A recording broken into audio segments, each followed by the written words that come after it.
കുട്ടിമാവാ ഇവിടെ പച്ചക്കറിക്കൊക്കെ നല്ല വിലയാ. നല്ല വിലയാ.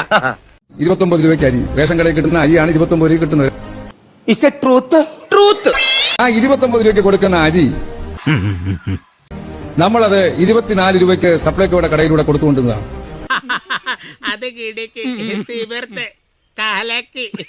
നമ്മളത് റേഷൻ കടയിൽ നീലക്കാർഡുകാരന് 4 രൂപയ്ക്ക് കൊടുക്കുന്ന അരിയാണ്. നമ്മളത് റേഷൻ കടയിൽ വെള്ളക്കാർഡുകാരന് 10 രൂപ 90 പൈസ കൊടുക്കുന്ന അരിയാണ്. ഷുവറാണല്ലോ. നമുക്ക് നൽകിയിരുന്ന അരി നമുക്ക് നൽകിയിരുന്ന ആ വാതിൽ അടച്ചിട്ടാണ് അത് 29 രൂപ കൊടുക്കുന്നത്. അതാണ് രസകരമായ സംഭവം. മലയാളിയെ ഇതിലപ്പുറം പറ്റിക്കാൻ വേറെ എന്തെങ്കിലും ഉണ്ടോ? എങ്ങനെ? അതാണ് രസകരമായ സംഭവം. മലയാളിയെ ഇതിലപ്പുറം പറ്റിക്കാൻ വേറെ എന്തെങ്കിലും ഉണ്ടോ?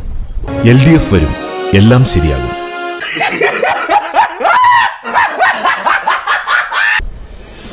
നമ്മൾ 4 രൂപയ്ക്ക് നീലക്കാർഡുകാരനും വെള്ളക്കാർഡുകാരന് 10 രൂപ 90 പൈസയ്ക്കും ആണോ?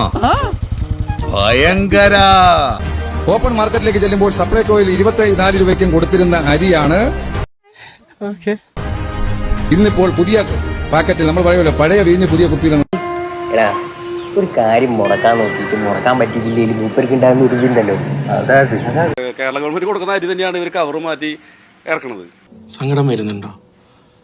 പക്ഷേ ഇത് റേഷൻ കടയിൽ നിന്ന് സാധാരണ കിട്ടുന്ന അരി തന്നെയാണ്, അല്ലാതെ ഇത് വേറെ അരിയൊന്നല്ല. ഇമോഷണൽ ആവുന്നുണ്ടെങ്കിൽ ഇമോഷണൽ ആയിക്കോ, കരയണമെങ്കിൽ കരയാ. ഇതെനിക്ക് തോന്നുന്നത് സുരേഷ് ഗോപിയുടെ ആളെ പറ്റിക്കാനുള്ള ഒരു ഗിമിക്സ് ആണെന്ന് തോന്നുന്നു. എവിടെയായിരുന്നു കണ്ണാ? എവിടേക്ക് അന്വേഷിച്ചു? ഒരു പറ്റിക്കൽസ് പരിപാടി തന്നെയാണ് അത്. ആണോ? ഭയങ്കര.